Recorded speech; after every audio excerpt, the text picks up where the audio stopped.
ऊपर उठकर जब भी कोई कष्ट का समय आए, चाहे कोरोना की फर्स्ट वेव थी या अब सेकंड वेव है, उसमें सब लोग मन से एकजुट होकर सेवा कार्यों में लगते हैं। और सबसे बड़ा एग्जाम्पल यहाँ पर जितनी भी सामाजिक धार्मिक संस्थाएं हैं, यहाँ पर अभी मैं निकला बाहर तो इसराना साहब से जो संत हैं, उनके छोटे भाई हैं, वो यहाँ पर बैठे थे। अनेक गुरुद्वारों के प्रबंधक समिति के आज सारे दिन में जितनी भी धार्मिक सामाजिक संस्थाएं हैं यहाँ पर इस सेवा कार्यों में सहयोग करती हैं। तो ऑक्सीजन कंसंट्रेटर का जो एक भाव, एक शुरुआती हमारी डिस्कशन एक्सपोर्टर एसोसिएशन के साथ हुई, उसमें हमारी पार्टी की जिला अध्यक्षा डॉक्टर अर्चना गुप्ता जी, प्रमोद वीर जी, हम बैठे तो इनका एक सुझाव था। तो हमें उस बात को सुन के बड़ा अच्छा लगा कि कैसे पहल करी इन्होंने। मैंने वो चर्चा अपनी प्रदेश की टीम के अंदर माननीय प्रदेश अध्यक्ष जी के सामने की, तो प्रदेश अध्यक्ष जी ने कहा कि आप हमारी पार्टी की तरफ से भी मंगवा दीजिए 100 ऑक्सीजन कंसंट्रेटर। तो मैंने सुरेंद्र मित्तल जी थे, तायल जी से, इनसे बात की, तो किसी कारणवश वो नहीं आ पाया। तो इन्होंने फिर कहा कि आप संजय जी आप कोशिश करो, अगर आपके माध्यम से आए।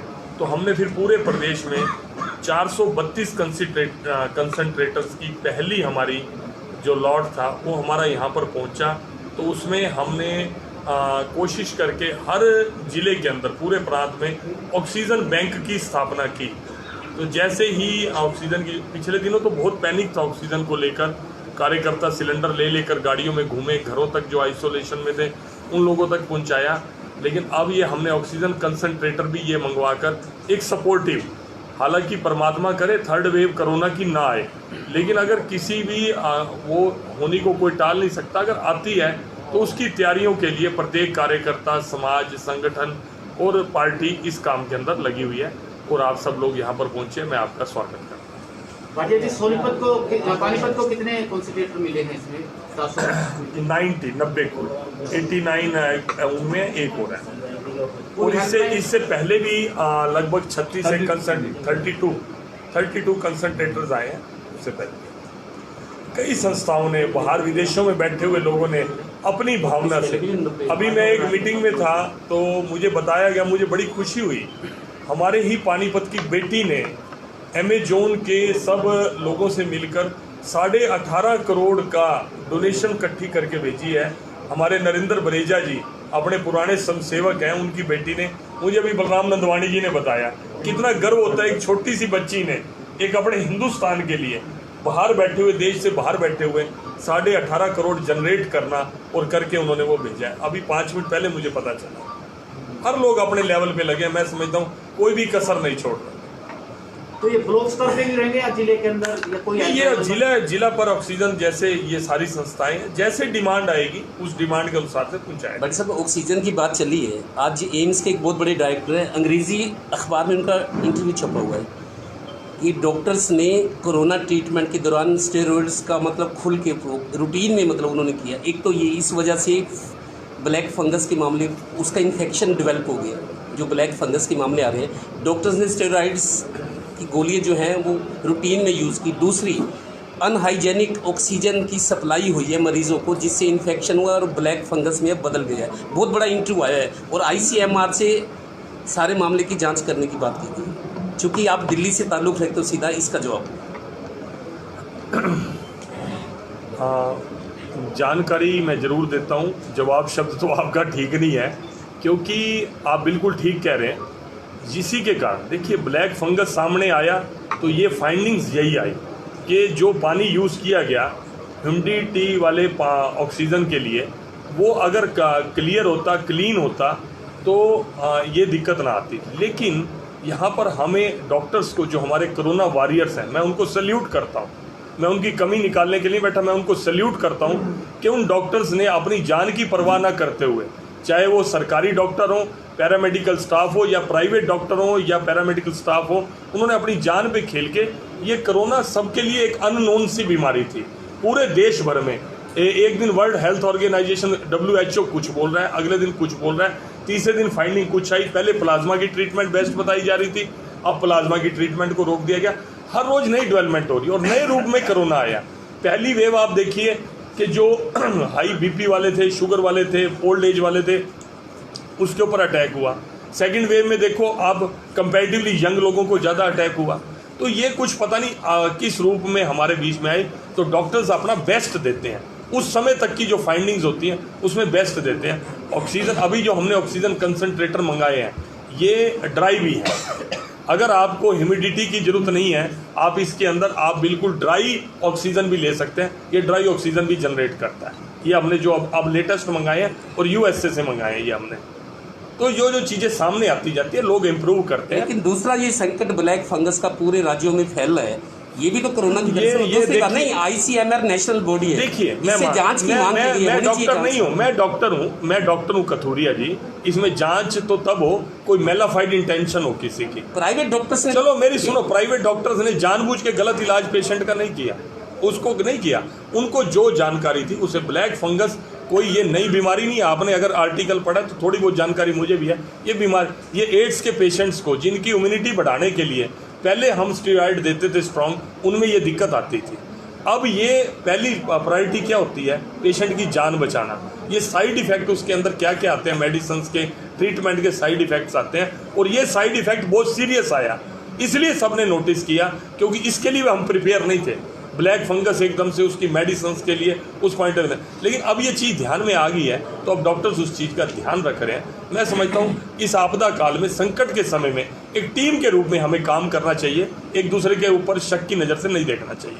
धन्यवाद। एक सवाल ये आपकी सरकार से जुड़ा हुआ, सीरम इंस्टीट्यूट का आज बहुत बड़ा बयान आया है जिससे सरकार को भी दिक्कत हो सकती है। अभी तक सीरम इंस्टीट्यूट से जवाब, उस पर आरोप लग रहे थे। आज डायरेक्टर हैं उनके सुरेश जाधव, उनका बयान आया है कि सरकार ने बिना तैयारी के 18+ वाला 1 मई से प्रेशर करके स्टॉक को देखे बिना, स्टॉक आपके पास था नहीं, आपने टीकाकरण का विस्तार कर दिया, नए नए ऑर्डर कर दिए। सरकार ने स्टॉक की परवाह नहीं की, आपके पास टीके हैं नहीं, आपने पूरे देश में शुरू कर दिया। दूसरी बात, WHO की गाइडलाइंस का भी पालन सरकार ने नहीं किया। ये 2 बड़े आरोप। देखिए मेरी सुनिए, जिनका काम है आरोप लगाने का वो इसी में बिजी है। हम देखे कौन सा आरोप लगाएं, खाली बैठे हैं। कंपनी, मेरी सुनो, कंपनी होगी, चलो सीरम कंपनी होगी, मैं तो पढ़ा नहीं आर्टिकल ना, मैं जानता हूँ सीरम कंपनी को। वो जो फुर्सत में बैठे हैं उन्होंने तो देखना बाल की खाल निकालनी है, कहाँ कमी देखे। मैं तो एक देसी आदमी हूँ, देसी सी बात करता हूँ। वैक्सीनेशन के लिए हम लोगों को ही हमारे वैक्सीनेशन प्रमुख बनाए गए, डॉक्टर कमल गुप्ता हरियाणा से, जिलावार सब कार्यकर्ताओं की ड्यूटी लगाई, भाई एक एक के जाओ वैक्सीनेशन ला दो। आधे लोग तो हमारे मुंह पे कहे थे भाई हम तो नहीं लगवाते भाई टीका गलत है भाई, ये टीके का कोई फायदा नहीं। महामहिम ये राहुल गांधी जी, सोनिया गांधी जी चिल्ला के पूरे देश में बोल रहे थे वैक्सीनेशन से ये हो जाता है। यहाँ तक कि बहनें बैठी हैं, मैं कहता हूँ यहाँ तक भी बोला गया कि नपुंसक भी होते हैं। यही अखिलेश यादव, मुलायम सिंह यादव के बेटे, वो कहते हैं मैं तो नहीं लगाऊंगा, ये तो बीजेपी का टीका है, ये सांप्रदायिक टीका है, ये कोई चाल है टीका लगाने की। ऐसे ऐसे लोगों को कह के भ्रम फैलाया गया, और ये लोग ऐसे महान लोग हैं। अभी चडूनी जी का बयान आ रहा था, ये जो 5G के टावर आ रहे हैं उन्हीं से बीमारी फैल रही है। मैं तो हैरान होता हूँ। और आज वही लोग जो वैक्सीनेशन की आलोचना करते थे, पूरी दुनिया जिसकी सराहना कर रही थी, पूरी दुनिया कह रही थी कि हिंदुस्तान ने एक इतिहास कायम किया है, गर्व करने की बात थी हिंदुस्तानियों के लिए, जो वैक्सीनेशन का विरोध कर रहे थे आज सबसे पहले लाइन में खड़े हैं। आज कहते हैं जी वैक्सीनेशन का लॉट कम है, आज वैक्सीनेशन है नहीं जी, आज मिल नहीं रही जी, आज दूसरी बात करने लगे। आप उनके पहले के बयान और बराबर के बयान दोनों की क्लिप साथ में चलाओ। तो अभी सारे अरेंजमेंट्स, ग्लोबल टेंडर हरियाणा के लिए भी हो चुका है, पूरे देश की प्लानिंग का चार्ट आ चुका है कि इस महीने में हमारे को कितने टीके मिलने वाले हैं। दिसंबर तक हिंदुस्तान की 130 करोड़ आबादी का कोई भी बच्चा भी नहीं बचेगा जिसको वैक्सीनेशन नहीं होगा। Thank you. भाई साहब एक सवाल है जी, नो डाउट कि पानीपत की संस्थाओं में विधायक ने बहुत अच्छे काम किया है कोरोना महामारी में, चाहे ब्लड डोनेशन कैंप हो, प्लाज्मा का हो, ऑक्सीजन कंसंट्रेटर हो, ऑक्सीजन पहुँचाने हो, तो इसमें आपकी क्या भूमिका रहेगी जी? आपने क्या किया जी शहरवासियों में? मैंने कुछ नहीं किया जी, कोई कुछ नहीं किया जी। मैं आपके साथ प्रेस कॉन्फ्रेंस कर रहा हूँ। आप कौन से पेपर से हैं भाई साहब? मैं उजाला से हूँ। अच्छा, मैं कुछ नहीं किया भाई साहब, यही लिखना, संजय भाटिया ने कुछ नहीं किया। विधायक जी, आपने पीछे प्रेस कॉन्फ्रेंस करके कहा था कि 1000 रुपए में CT स्कैन होंगे शहर में 3 हॉस्पिटल में, उनका ब्यौरा दे दीजिए। कितने आपके पास कोविड के पेशेंट्स आए हैं और कितने को लेना पड़ेगा? अभी 3 दिन पहले ये योजना लागू हुई है जी, और डेफिनेटली हम आपको नामों के साथ ब्यौरा दे देंगे। हमने इसका प्रचार करने के लिए, ताकि कोई अछूता ना रह जाए, आपने तो अपना रोल अदा किया ही है कि समाचार पत्रों में सब में अच्छे तरीके से हमने जनता को बताया। साथ ही साथ में हमने देखा कि शायद इसका प्रचार और करने की जरूरत है ताकि गरीब तक हम पहुंच सके। और फिर मैंने इसको विधानसभा से हटाकर पूरे जिले का कर दिया हुआ है। और मैंने जगह जगह कॉलोनियों में, जीडी रोड पे, शहर में, जगह जगह अगर आपने देखा हो, मैंने इसके बैनर भी लगवाए हैं। लेकिन जो क्वेश्चन आपका है, डेफिनेटली ये सूचना भी आपको देंगे। अभी विधायक जी 3 हॉस्पिटल आपने लिए, जिला अध्यक्ष का हॉस्पिटल क्यों नहीं लिया गया, इस पे बता दीजिए। देखिए, जिला अध्यक्ष जी खुद डायग्नोस्टिक डॉक्टर हैं। एक सेकंड है एमपी साहब, मेरे विधायक जी से पूछना। नहीं मैं ऐसा है। और मुझे ये भी सुनने में आया, एक मिनट मैं आपको बता दूं, मेरी सुनो एक आराम सेकंड सचिन भाई जी, मेरी सुनो। कहाँ रहते हो आप? मॉल्टन रहता हूँ। शहर में क्यों नहीं रहते हैं? यार आप एक व्यवस्था है। अरे क्या बात है, रहो ना। क्या हुड्डा के पेशेंट नहीं है? अरे सर ऐसा नहीं होता यार। आप मेरी सुनो हर बात के अंदर आप गंदगी क्यों ढूंढते हैं? आज ये आपदा किस आज भी नहीं सचिन जी, अब मेरे को जवाब देने दो सर जवाब देने दो सर। सचिन भाई जवाब देने दो। अपना जीवन भी पत्रकारिता से शुरू हुआ है। आप ऐसा कुछ नहीं है, आपकी उम्र से छोटी उम्र में शुरू करते हैं यार। हर चीज में गंदगी क्यों ढूंढते हैं? वो भी ऐसे आपदा के काल में ही राजनीति ढूंढी जा रही है। एक अपोजिशन जो हर वक्त हल्की बात करता है। मैंने तो आपको भी कोरोना वॉरियर बोला सचिन जी। जिला अध्यक्ष का नहीं देखा आप, हेडलाइन जी जिला अध्यक्ष की बनाना चाहते हो आप हेडलाइन। अरे सर क्या यार, आप देखो आज का कार्यक्रम है, आप उसको फोकस करो ना। आप स्टोरी बनाना चाहते हो, राजनीति के ऊपर बनाना चाहते हो, आप किसी का लेखा जोखा देना चाहते हो, किसने करना उसके बारे में आप उनका हॉस्पिटल आगे पैनल पे लेंगे या नहीं लेंगे? यार बता दीजिए, पैनल पे लेंगे कि नहीं? यार वो अपने आप में समर्थ है। जिला अध्यक्ष हमारे यहाँ पर जितने लोग बैठे हैं सबसे सुप्रीम पावर है। वो जब जो चाहेंगे वही होगा। सांसद भी, विधायक भी सब उनके अनुरूप चलेंगे। भारतीय जनता पार्टी में संगठन ही सर्वोपरि है। वो हमारे पेरोल पे नहीं है, हम उनके पेरोल पे हैं।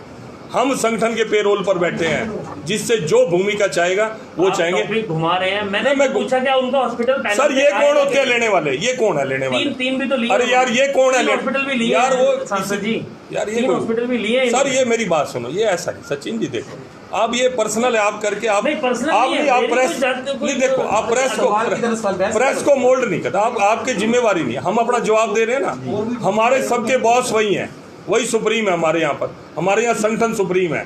हमारे यहाँ मोर्चा के प्रदेश अध्यक्ष बैठे सुप्रीम है। महिपाल ढांडा जी प्रदेश के उपाध्यक्ष बैठे हैं। इस समय सबसे सीनियर हमारे ही हैं। हमारे प्रभारी बैठे हैं जवाहर सैनी जी। हमारे यहाँ संगठन सुप्रीम है। वो जो चाहेंगे अपना पैनल में रखाना चाहेंगे उसी टाइम रखा लेंगे, नहीं रखाना चाहेंगे नहीं रखाएंगे। भाई साहब एक चीज़ और शुरू हो गई। गाँव में जो सरकार चाहती है जागरूकता टीमें जा रही हैं ताकि कोरोना फैले ना, लेकिन गाँव के लोग विरोध कर रहे हैं। पर नहीं मैं इसके पीछे क्या है? थैंक बहुत बढ़िया, बहुत अच्छी बात। आपका जो पहला प्रश्न था आपने खुद ही उत्तर दे दिया। ऐसे समय में वैक्सीनेशन के लिए जब हम गांव में जाते थे, हमने टोली बनाई, हमने मास्क के लिए, सैनिटाइज़र के लिए, हमने उनको सोशल डिस्टेंसिंग के लिए बोला। हमने कहा भाई हुक्का एक यूज़ ना करें, आप थोड़ा बैठ के ताश इकट्ठे ना खेलें, कुछ दिन के लिए कर दें। तो थोड़ा बहुत उनको लगता था, वो मानते थे कि यार इनको पता नहीं है, ये तो ऐसे कुछ नहीं है, कोरोना कुछ नहीं है। हमारे एक बहुत सीनियर साथी हैं पार्टी के, पूर्व में जिला अध्यक्ष रहे, उनके फादर का देहांत हो गया। मैंने उनसे बातचीत करी, मैं दाग पे गया हुआ संस्कार पे, कहता हमारा बाबू मानता ही नहीं था कि कोरोना कुछ है। घराले काढ़ा पीवे थे, यूँ कहता मैं पींदा कोई नहीं। दिक्कत होने के बाद भी, ऑक्सीजन कम होने के बाद भी 10 दिन ट्रीटमेंट ली। 10 दिन के बाद हम हॉस्पिटल में गए तो कहता काबू की बात ही नहीं थी। 25 में से 20 पॉइंट उनके वो चेस्ट इन्फेक्शन हो गए थे। इसलिए हम बार बार, हमने भारतीय जनता पार्टी जो काम कर रही है, मेरा भाई जो पूछ रहा है आप क्या कर रहे हैं, हमने इतनी टोलियां बना दी, गांव वाइज टोलियां बना दी कि गांव-गांव में जाकर पर्सनल टच देके, मंडी के अंदर जहां एक किसान आंदोलन को लेकर भारतीय जनता पार्टी के खिलाफ माहौल बनाया जा रहा था, उन किसानों के बीच में जाके हमारे किसान मोर्चे के कार्यकर्ताओं ने सैनिटाइज़र और मास्क एक किसान को, मजदूर को वहाँ पर जाकर दिए। भारतीय जनता पार्टी ये ग्राउंड पर काम कर रही है और केवल अपोजिशन के लोग बाल की खाल निकालना और प्रेस नोट देने के अलावा कुछ नहीं करे। मैं चाहता हूँ कि आप हमारे साथी हो, आप भी कोरोना वॉरियर्स हो, आप भी अपनी जान की परवाह किए बिना, कोई ऐसा नहीं कि आपने कवर ना करो, जहाँ कमी हो आपने हमें उजागर ना की हो। आपके उजागर करने के बाद ही हमने रात में 2-2 बजे 3-3 बजे उठकर भी ऑक्सीजन के सिलेंडर अपनी गाड़ी में रखकर पहुँचाए हैं। ये आपने ही उजागर किया उस चीज़ को। जो कोरोना की या ब्लैक फंगस की मौजूदा स्थिति है, अभी संकट थोड़ा सा कम हुआ है, राहत थोड़ी सी है, लेकिन अभी बहुत कुछ करना बाकी है। आपको क्या क्या कमियां नज़र आ रही हैं कि अब हम ये करें तो थोड़ा सा और? मुझे जो कमी नज़र आ रही है, मैं अपने स्वयं की बात बताता हूँ। मैं कोरोना पॉजिटिव हुआ 11वें दिन मैं फील्ड के अंदर था। 10 दिन मैंने, क्योंकि जब तक नेगेटिव रिपोर्ट नहीं आई, अपने घर 11वें दिन था, मेरे को छू के गया कोरोना, हुआ भी नहीं, माइल्ड सा हुआ, लेकिन 11वें दिन के बाद 17वें दिन मेरे को इन्फेक्शन हो गई। हमने कोरोना को बहुत लापरवाही में लिया। मैं अपने बारे में कह रहा हूँ, इस तरह हमारा माइंड सेट है। अधिकतर लोग कहते हैं कोरोना कुछ नहीं है। जब वो इतना इन्फेक्शन मेरे को हुआ, मेरे को 30 दिन मेडिसिन लेनी पड़ी। जिस कोरोना के दौरान मुझे कुछ नहीं हुआ, पोस्ट कोरोना मेरे को इन्फेक्शन हुई। हालांकि किसी को पता नहीं है ना, मैं इस तरह की दिक्कत शो करता हूँ। तो 30 दिन मुझे लगातार मेडिसिटी की दवाई लेनी पड़ी मुझे, तब जाके मैं। तो कोरोना को गंभीरता से लो, कोरोना को मजाक मत समझो। अभी ब्लैक फंगस एक दवाइयों का साइड इफ़ेक्ट है, लेकिन हमारी लापरवाही के कारण हमारे घर में फैल जाए। मेरा इम्यून सिस्टम तो ठीक है, मेरे फादर 86 ईयर ओल्ड है, उनका इम्यून सिस्टम ठीक ना हुआ, वो तो उसकी लपेट में आ जाएंगे।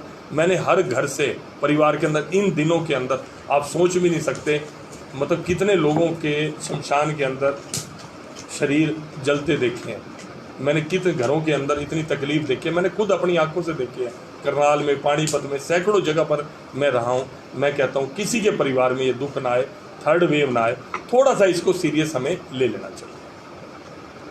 लेकिन मैं सल्यूट भी करता हूँ उन सेवा संगठनों के जिन्होंने अब परवाह नहीं करते और फील्ड में काम करते हैं। अभी मैं आज सवेरे भी शमशान में होके आया हूँ। मैंने वहाँ पर देखा मल्होत्रा जी का बेटा, गुलाटी जी, जन सेवा दल वाले 3-4 बार लगातार निरंतर परिवार के लोग जहाँ कोताही करते हैं जाने में, वहाँ वो सेवा करते हैं। ऐसे सेवा संगठनों को भी हमें हाईलाइट करके सपोर्ट करना चाहिए, जो लोग आप कर रहे हैं। वैसे संसद मुझे एक जो होम आइसोलेटेड कोविड मरीज हैं उनको आइसोलेशन किट दी जानी चाहिए, एडवांस आइसोलेशन किट सरकार की तरफ से। तो काफी टाइम हो गया घोषणा होने के बाद भी आइसोलेशन किट नहीं पहुंच पा रही है। नहीं, आप जाके देखिए, आपने विटामिन वाली आइसोलेशन किट काफ़ी लोगों तक पहुंची है। आप जाके पता कीजिए। एक डिब्बी दी जा रही है जी, गिलोय वाली सिर्फ। अगिलो आयुष डिपार्टमेंट की वो भी दी जा रही है। जिंक, विटामिन वगैरह भी हमारे यहाँ पर अवेलेबल हैं। हमने वो किट बनाई है मेडिसिन के, जिला अध्यक्ष जी के कार्यालय पर भी है। आप पता करेंगे, मैक्सिमम जितना बेस्ट हो सकता है हम लोग कर रहे हैं बस, और भी इसको तेजी से करेंगे बस।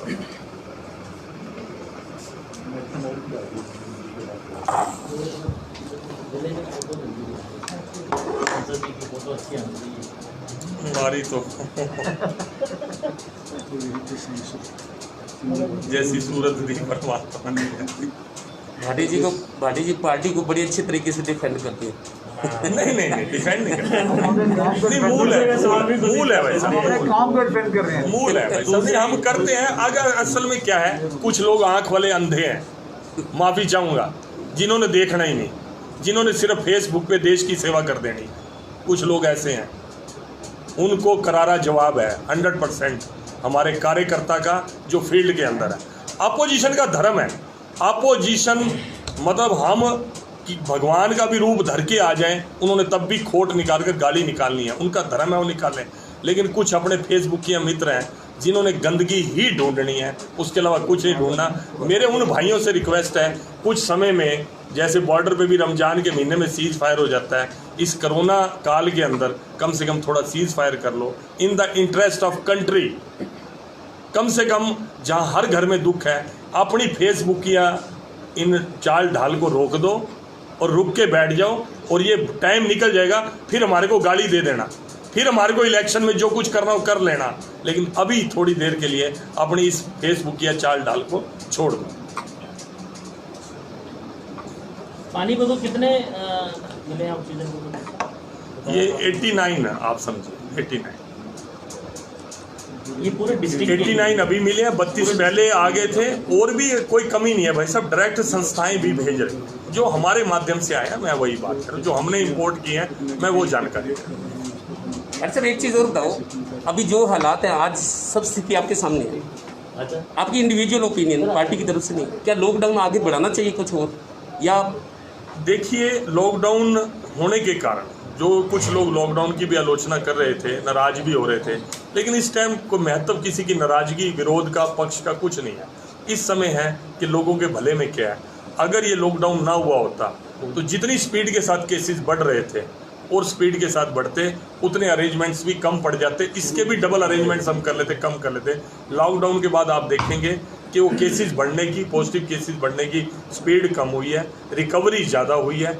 अभी हम उस स्थिति के अंदर हैं। तो मेरे हिसाब से अगर बढ़ता है तो अच्छा ही रहेगा, मेरा सुझाव है। देखो, लॉकडाउन में सख्ती तो नहीं जितनी होनी चाहिए, लेकिन लॉकडाउन की वजह से ही केस कम हुए, ये भी लोग मानते हैं। बिल्कुल, और सख्ती देखो हमने समझ लिया। अब एक आदमी बेचारा गरीब आदमी जिसने रेडी लगा के करके मजदूरी फल बेचकर सब्जी बेच के करनी है, वो चीज़ों को मिलना ही चाहिए। एक मजदूर है फैक्ट्री के अंदर काम करके, थोड़ा हमने जो एक्सपोर्टर्स हैं या पानीपत तो आपको पता है हैंडलूम का सिटी है, हमने रिक्वेस्ट की कोशिश करो बेस्ट से बेस्ट। उन्होंने कोशिश की, अपने काम करने वाले प्रवासी बंधुओं को अपने परिवार का सदस्य मान के। मैंने ये देखा है जैसे परिवार में अपने बच्चों की चिंता करते हैं ना, पानीपत के उद्योगपतियों ने अपने यहाँ काम करने वाले मजदूरों की बिल्कुल परिवार के सदस्यों की तरह चिंता की, उनकी रोटी की, पानी की, पैसे की। तो मैं समझता हूँ कुल मिला के एक पानीपत के सब लोगों को सैल्यूट करना चाहिए कि उन्होंने अच्छे से इस कष्ट की घड़ी में, जिसको कहते हैं कंधे के साथ कंधा मिलाकर काम करना, ऐसा उन्होंने किया है। उसमें एक तंत्र आपका भी है जो आप मीडिया के लोग हैं। बढ़िया साहब, एक अस्थायी हॉस्पिटल बनाया कोविड का आपने 28.88 करोड़ का। हाँ, उसमें अब तक मरीज जाना पसंद नहीं करते ना, वहाँ पे सुविधाएं हैं। भाई मेरी सुन ले भाई, करते तो लड़के आ रहे हो तो मैंने बेरा कोई नहीं, वो खाली रह जाए तो बढ़िया है। और बता, मैं कहूँ खाली रह जाए और बढ़िया है वहाँ मरीज। अरे सर, कोई सुविधा का अभाव नहीं। मेरा खुद का भाई वहीं बैठा है हॉस्पिटल के अंदर, सवेरे शाम मेरा खुद का भाई बैठा है वहाँ पे, कोई दिक्कत नहीं आने देते हर पेशेंट का। लेकिन आप एक अस्थाई, आपने शब्द खुद बोला, स्थाई और अस्थाई में थोड़ा डिफरेंस तो रहेगा ही ना, लेकिन फिर भी बेस्ट कोशिश किया।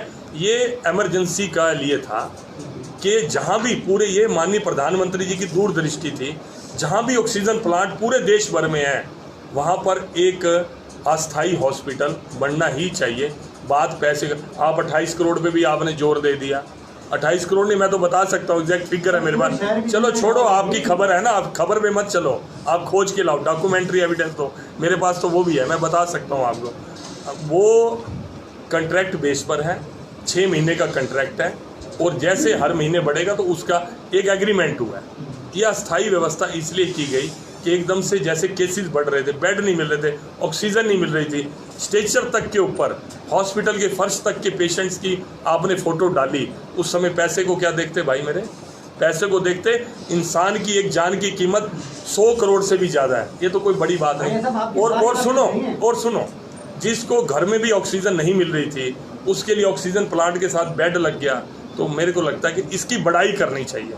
मैं बार बार इस प्रेस के अंदर, आज पता नहीं, मेरे को पता नहीं था मेरे को यहाँ प्रेस में आना है, विज साहब ने बिठा दिया तो अच्छा किया। मैं कहता हूँ नेगेटिविटी छोड़ दें। हम सुबह सैर करने के लिए पार्क में जाते हैं, हमारा मन है कि मुरझाए हुए फूल को भी देख सकते हैं और खिले हुए फूल को भी देख सकते हैं। कुछ टाइम के लिए पॉजिटिविटी आए, लोगों का मॉरल बूस्ट हो, इसलिए थोड़ी पॉजिटिविटी ढूंढो। तेरा मेरा, तूने क्या किया, मैंने क्या किया, छोड़ दो। परमात्मा कर रहा है, परमात्मा करवा रहा है हर आदमी से। व्यक्ति कोई सोचे ना मैं कुछ करने वाला हूँ, कुछ नहीं करने वाला, ये परमात्मा ही करवा रहा है। संसद से बहुत एक्सपेक्टेशंस होती तो उस एक्सपेक्टेशंस को 100 से ज़्यादा 200% तक पूरा किया है। अपना नज़रिया है नेगेटिविटी और पॉजिटिविटी।